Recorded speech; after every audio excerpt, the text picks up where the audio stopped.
Nandito na naman tayo. Syempre, good morning muna dyan. Good evening rito.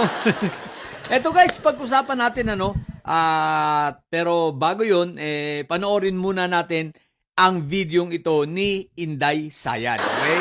Let's go!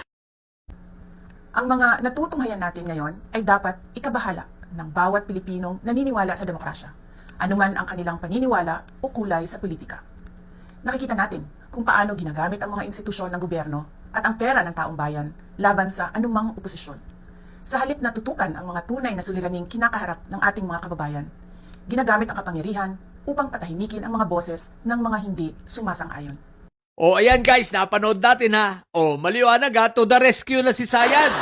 Abay bakit naman to the rescue na si Sayad? Kasi nga hindi na kinakaya nitong sila Madam 10K at ang may Sayad Black ang galit ng taong bayan. Sa katunayan, di ba, nung mga nakaraang araw nga, sabi ng ating puting kabayo, mainit ang ulo nitong sila Saya dahil palpak nga from doon sa time na hindi nila napigilan ang pagko-convene para sa impeachment court, hanggang ngayon na ang tao, imbis na kumampi sa kanila, imbis na matuwa, lalo pang nagagalit.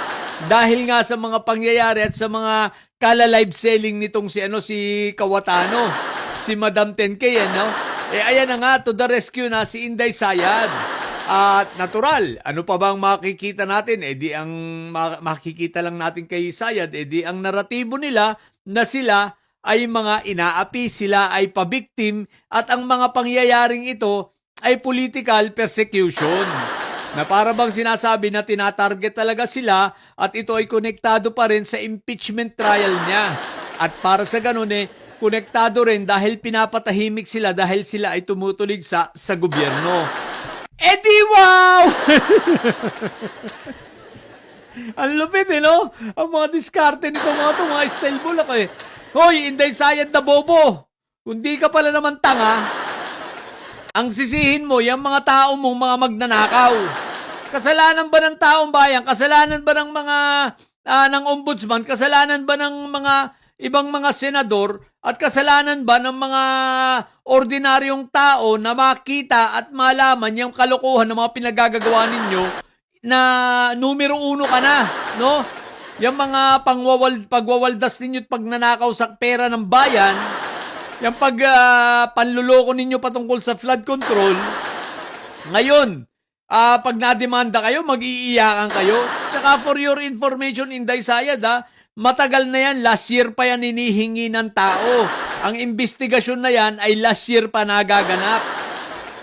Sabi nga ni Ombudsman, ngayon lang nahinog at hinog na kaya pinagsasampa na.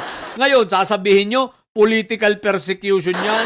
Anong political persecution? Ang tawag dyan, justice. Ang tawag dyan, justice from accountability. Di ba? Pananagutan yan Palibasa, hindi mo alam yung salitang pananagutan kasi nga bobo kang hinayupa ka. Di ba? Ang alam mo lang, gumastos at magpakatanga. Sa bagay, sino ka? Tanga ka naman talagang Inday Sayad ka, no? Tsaka hindi lang tanga, may sayad ka talaga, hinayupa ka. Ngayon, syempre, to the rescue ka, akala mo naman napakalakas mo pa. Paano ka magiging malakas? Yung birthday mo nga, kakaunti ang pumunta. Nanawagan nga kayo ng rally ng Vigil, wala nga pumunta. Tsaka paano ka magiging malakas? Malakas ka lang, dahil malakas ka magbayad, oo. Malakas ka magbayad sa mga trolls, malakas ka magbayad sa mga survey firms. Pero yung tunay na lakas, wala ka na Inday Sayad. Damage goods ka na. Tsaka guys, eto ang hakbang na ito, kasama ito dun sa kanilang plano na talagang windangin itong paparating na impeachment trial niya. So, syempre, hindi na niya mapipigil, no? Lalo na ngayon, naubusan na sila. Paubos ang kanilang numero, so dinadivert nila. At eto sasabihin nila, dinadivert nila, kunwari flood control naman ngayon. Yung issue ng flood control na yan, ginagawa nilang diversionary tactics, bagamat hinihingi natin, talagang dapat managot sa flood control, pero gumagawa sila ng mga kwento diyan. Kasi yan ang huling alas nila bago mag-impeachment, no? Ang gumawa ng naratibo, gumawa ng mga kasinungalingan at i-distract, no? Gambalain, abalahin at i-divert ang atensyon ng tao sa impeachment trial. O, di ba ka? Kasi nga, takot silang mabuksan. Alam nila na hindi na ito mapipigil. Ang gusto lang nilang mangyari ay mapigilan itong pagbubukas pa ng mga ebidensya. Eh, ang problema, wala na silang bilang. Talo na sila sa bilang. Hindi na nila mapipigilan. Bakit? Hindi na nila mapipigilan pa na, na hindi mabuksan ang mga diyan, ang mga tawag dito, mga ebidensya. Lalabas at lalabas yan.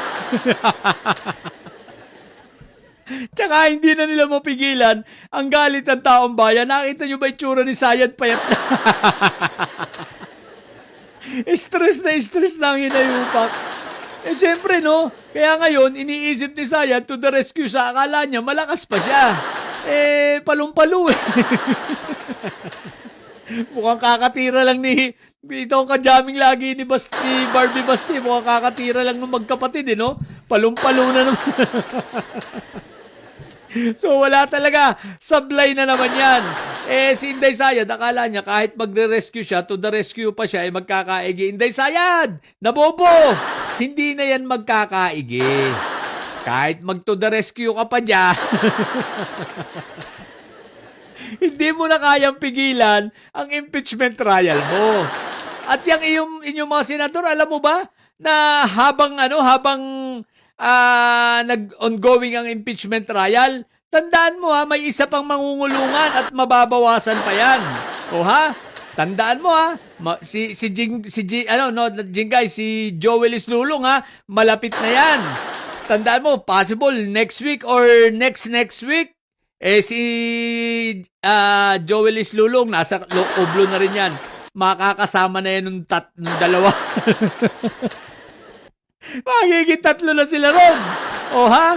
So paubos na. Eh paano mo mapipigilan? Eh kahit magbukasan ng ebidensya, kaya mo pa bang pigilan nyo pag nagbutuhan, kahit mag-oppose itong kahit mag-object itong mga alipores mong may sayad, di ba, ng mga judges, hindi pwede. Bakit? Kasi doon lalabas yung let us divide the house.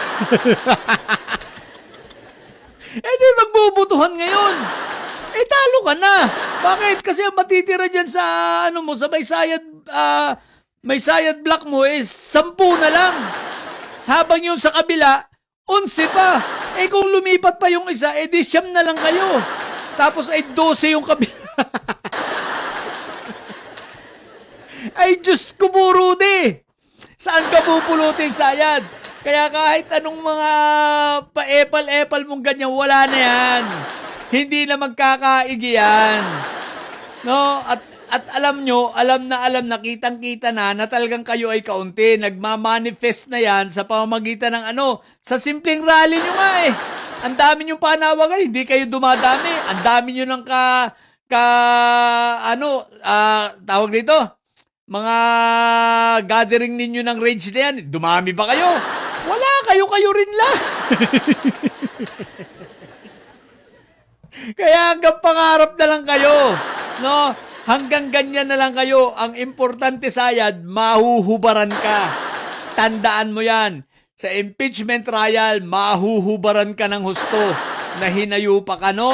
At isa pa, masaya kami dahil nauubos na kayo unti-unti.